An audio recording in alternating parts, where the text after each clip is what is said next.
ஓம் ஸ்ரீ வராகி தாயே போற்றி போற்றி. என் அன்பு பிள்ளையே, இன்று உன் வராகி அம்மா என்னை கண்டால் நிச்சயமாக உடனே இந்த தாயானவள் என்னுடைய வாக்கினை நீ கேட்டுவிடு. ஏனென்றால் உன் மனதிற்கு சந்தோஷம் தரக்கூடிய செய்தி ஒன்றினை உன் தாயானவள் கொண்டு வந்திருக்கிறேன். எதற்காக நீ ஏக்கத்தோடு தவித்து காத்து நின்று கொண்டிருக்கிறாய்? அந்த நல்ல செய்தியை தான் உனக்கு நான் கொண்டு வந்திருக்கிறேன். நீ எதிர்பார்த்தது நடக்கப் போகிறது என்பதை உனக்கு உணர்த்துவதற்காக தான் அம்மா இப்பொழுது வந்திருக்கிறேன். என் தங்கமே, எப்பொழுதுமே வாழ்க்கையில் ஒரு விஷயத்தை அடைய வேண்டும் என்று நினைத்து விட்டால் நீ அப்படியே இருக்காமல் அதற்கான முயற்சிகளை எல்லாம் எடுத்துக்கொண்டே இருப்பாயானால் நிச்சயமாக அது உன்னை வந்து சேரும். நீ எத்தனை முறை அதை பற்றியே நினைக்கிறாயோ அத்தனை முறை அது உன் அருகிலேயே வந்து கொண்டிருக்கிறது என்பதை அர்த்தமாகும். என் தங்கமே, இந்த வாழ்க்கையில் நீ அடைந்த வேதனைகள் எல்லாம் உனக்கு நான் முற்றுப்புள்ளி வைக்கிறேன். நீ யாரை எதிர்நோக்கி காத்து கொண்டிருந்தாயோ, யாருடைய அழைப்பிற்காக தவித்து நின்றாயோ, அவருடைய அழைப்பு உன்னை தேடி வரப்போகிறது. என் குழந்தையே, இன்னும் 2 மணி நேரத்திற்குள் நிச்சயமாக உனக்கு நல்ல குறிகளை நான் காட்டித் தருகிறேன். நீயே உணர்ந்து கொள்வாய் நம் வாழ்க்கையில் ஏதோ மாற்றங்கள் நடந்து கொண்டிருக்கிறது என்று. என் தங்கமே, உனக்கே இத்தனை வேதனைகள் மனதில் இருந்து கொண்டிருக்கும் பொழுது உன்னுடைய உயிரானவருக்கு நிச்சயமாக உன்னுடைய இத்தனை சிந்தனைகள் தான் அவருக்கும் இருந்து கொண்டிருக்கிறது. உன்னுடைய உணர்வுகள் தான் அவருக்கும் இருந்து கொண்டிருக்கிறது. இருவரும் ஒருவருக்கொருவர் பிரிந்திருந்தால் நிச்சயமாக ஒருவர் மீது ஒருவர் வைத்திருக்கின்ற அன்பிற்கு ஒரு குறைவும் இல்லை. இருவரும் ஒரே உயிரையே வைத்திருக்கிறீர்கள் என்பதை உன் அம்மா நான் நன்றாக புரிந்து கொண்டேன்.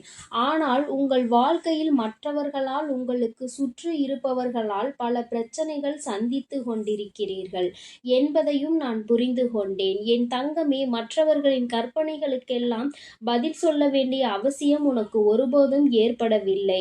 உன்னை பற்றி உனக்கு தெரியும் அல்லவா? மற்றவர்களுக்கு தெரிவிக்க வேண்டிய அவசியமும் இல்லை. உன்னை பற்றி நீ புரிந்து கொண்ட அளவிற்கு மற்றவர்கள் யாரும் உன்னை புரிந்து கொள்ள போவதும் இல்லை. யாருக்கும் அந்த விளக்கத்தை சொல்லி உன்னுடைய நேரத்தை நீ வீணடித்து கொண்டிருக்காதே. என் தங்கமே, நீ பயணித்து கொண்டிருக்கின்ற பாதையில் நிறைய தடங்கல்கள் உன்னை நோக்கி வரத்தான் செய்யும்.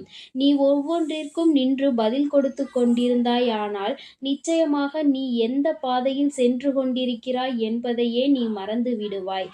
அதனால் தடங்கல்களை ஏற்படுத்துவது அவர்களின் இயல்பாக இருந்தாலும் என் குழந்தை, உன்னுடைய இயல்பு நாம் இதனை கடந்து சென்றால்தான் நம்முடைய இலக்கை அடைய முடியும், நாம் நினைத்த வாழ்க்கையை அடைய முடியும் என்பதை மட்டும் மனதில் நினைத்து கொண்டு எல்லாவற்றையும் நீ கடந்து செல்ல வேண்டும்.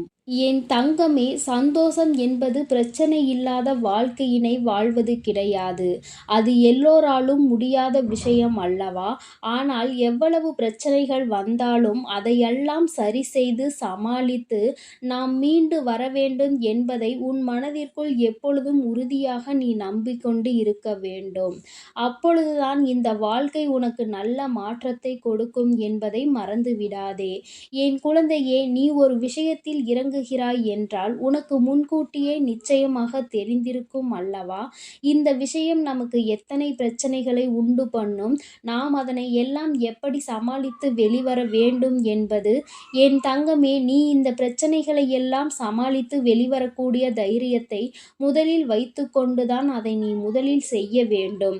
உனக்கு உதாரணத்திற்கு உன் அம்மா சொல்கிறேன் கேள். நீ இப்பொழுது செய்கின்ற இந்த விஷயம் உன்னுடைய உறவு உன்னோடு வந்து சேர வேண்டும் என்று நினைக்கிறாய். இவ்வுறவு உன்னோடு சேர வேண்டும் என்றால் அதற்கு எத்தனை பிரச்சனைகள் மற்றவர்களால் ஏற்படுகிறது, அதையெல்லாம் நீ தாண்டிதானே அதை அடைய முடியும். அப்படியானால் இதற்கான மனப்பக்குவத்தை நீ எப்பொழுதோ உனக்குள் வளர்த்து கொண்டுதான் இந்த காரியத்தில் நீ இறங்கி இருக்க வேண்டும். அதைதான் உன் அம்மா உனக்கு தெளிவுபடுத்த விரும்புகிறேன். என் தங்கமே, ஓடுகின்ற நதிகள் எப்பொழுதுமே அதனுடைய பாதையில் பின்னோக்கி செல்வது கிடையாது. அது முன்னோக்கிதான் பயணித்துக் கொண்டிருக்கும். இந்த நதி போல நீ உன் வாழ்க்கையை அடைவதில் எப்பொழுதும் முன்னோக்கிதான் நகர வேண்டும். கடந்த காலத்தை எல்லாம் மறந்து எதிர்காலத்தில் உன்னுடைய கவனத்தை செலுத்து. நீ இந்த வாழ்க்கையை நல்லபடியாக வாழ வேண்டும் என்ற எண்ணத்தை மட்டுமே மனதில் வைத்துக்கொண்டு நகர்ந்து செல்ல வேண்டும். என் தங்கமே, உன்னுடைய வாழ்க்கையில் கடந்த காலத்தில் உனக்கு எத்தனை கஷ்டங்கள் வேண்டுமானாலும் இருந்திருக்கலாம். யார் வேண்டுமானாலும் உன்னை ஏமாற்றி விட்டு சென்றிருக்கலாம். ஆனால் நிகழ்காலத்தில் இப்பொழுது உன் அம்மா உனக்கு ஏற்படுத்தி தந்திருக்கின்ற வாழ்க்கை உனக்கு நிரந்தரமான வாழ்க்கை. இந்த வாழ்க்கையை நீ காப்பாற்றிக் கொள்ள வேண்டியது உன்னுடைய கையில் இருக்கிறது என்பதை நீ மறந்து விடாதே. ஏமாற்றங்களை சந்தித்ததால் மேலும் ஏமாற்றங்கள் ஏற்படுமோ என்று சந்தேகத்தோடு யாரிடமும் பழகக்கூடாது. நிச்சயமாக வாழ்க்கையில் ஏமாற்றங்கள் உனக்கு நல்ல அனுபவங்களை கற்று தந்திருக்கிறது. மீண்டும் அந்த ஏமாற்றங்கள் ஏற்படாமல் நீ இந்த வாழ்க்கையை நல்லபடியாக வாழ்ந்து காட்ட வேண்டும் என் தங்கமே. ஒரு முட்டாள்தான் தன்னுடைய வாழ முடியாமல் விட்டு போனவனை நினைத்து வருத்தப்பட்டு கொண்டிருப்பார்கள். ஆனால் ஒரு புத்திசாலி என்ன செய்வான் என்று தெரியுமா? அவனை விட்டு போனவர்கள் வருத்தப்படுகின்ற அளவிற்கு தன் வாழ்க்கையில் வாழ்ந்து காட்டுவான். என் தங்கமே, புதிய வாழ்க்கையாக இது உனக்கு இருக்குமாயின் நிச்சயமாக மற்றவர்கள் முன்னிலையில் உன்னை ஏமாற்றியவர்கள் முன்னிலையில் நல்லபடியாக வாழ்ந்து காட்ட வேண்டும் என்ற எண்ணம் உனக்குள் வந்துவிட வேண்டும். என் தங்கமே, இந்த எண்ணங்கள் தான் நிச்சயமாக வாழ்க்கையில் உனக்கு நல்லதொரு ஏற்றத்தை கொடுக்கும் என்பதில் எந்த ஒரு மாற்று கருத்தும் கிடையாது. உன்னுடைய வாழ்க்கையில் ஏற்படுகின்ற பிரச்சனைகளுக்கெல்லாம் சில காரணங்கள் இருக்கிறது. யார் என்ன சொன்னாலும் அதை அப்படியே நம்பிவிடுவது. என் குழந்தையே, யார் என்ன சொன்னாலும் நீ அதை அப்படியே நம்பிவிடக் கூடாது. ஏனென்றால் உனக்கு காதுகள் மட்டும்தான் இருக்கிறதா? மூளை என்ற ஒன்று இல்லையா?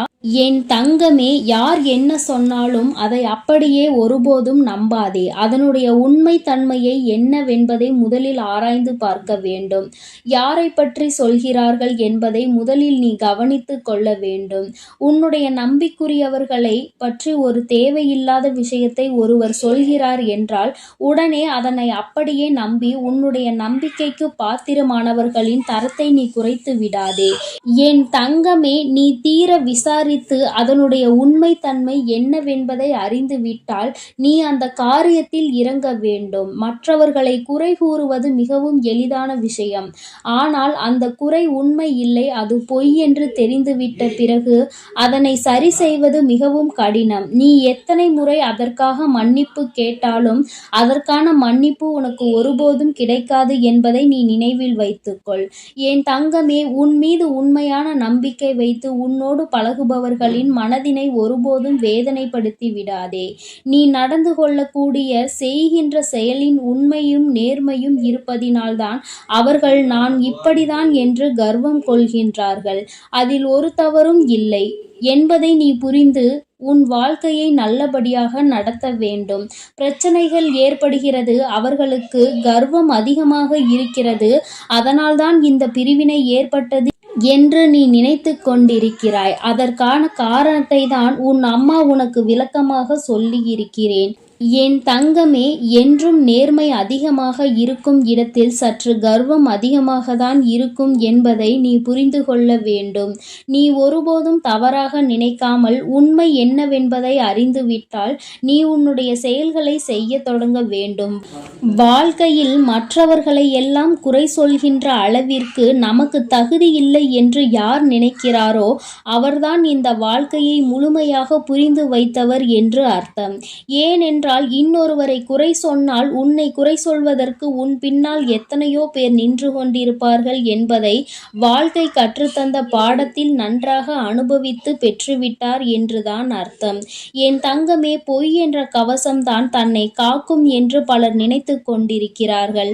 ஆனால் அதை உண்மை என்ற ஆயுதம் ஒரு நாள் நிச்சயமாக உடைத்தெறிந்து விடும் என்பதை அவர்கள் மறந்து விட்டுகிறார்கள். என் தங்கமே, வாழ்க்கையில் பொய்யான உறவுகளுக்கு முன்னுரிமை கொடுப்பதை விடுத்து உன் மீது நம்பிக்கை கொண்ட உறவுகளோடு எப்பொழுதுமே நல்ல அன்போடு நீ வாழ வேண்டும் என்று உன் அம்மா உனக்கு நல்ல ஆசீர்வாதங்களை வழங்குகிறேன். எத்தனை பிரச்சனைகள் இருந்தாலும் உறவோடு நல்ல நட்போடு இருக்க வேண்டும் என்றுதான் உன் அம்மா ஆசைப்படுகிறேன். என் குழந்தையின் மனதிற்குள் இருக்கின்ற மனஸ்தாபங்களை எல்லாம் விடுத்து உன்னுடைய உறவுக்கு நிச்சயமாக இன்று நல்ல மகிழ்ச்சியை கொடுத்துவிட வேண்டும் என் குழந்தையே. நிச்சயமாக உன்னை தேடியும் இன்று உன் உறவிடம் இருந்து நல்ல செய்தி வந்து கொண்டே இருக்கிறது என்பதில் எந்த மாற்றமும் கிடையாது. என் பிள்ளையே, இந்த வராகி அம்மாவினுடைய ஆசீர்வாதங்கள் உனக்கு எப்பொழுதும் முழுமையாக இருக்கும். அம்மாவின் வாக்கினை கேட்டு நீ சந்தோஷம் அடைந்தாய் அல்லவா? நிச்சயமாக உனக்கான செய்தி வந்து கொண்டே இருக்கிறது என்பதை நீ முழுமையாக நம்பினால் நிச்சயம் அது உன்னை வந்தடையும். நீ நல்லதையே நினை. உன் வாழ்வில் எப்பொழுதும் உனக்கு நல்லது மட்டுமே நடக்கும். ஓம் ஸ்ரீ வராகி தாயே போற்றி போற்றி. ஓம் ஸ்ரீ வராகி தாயே போற்றி போற்றி.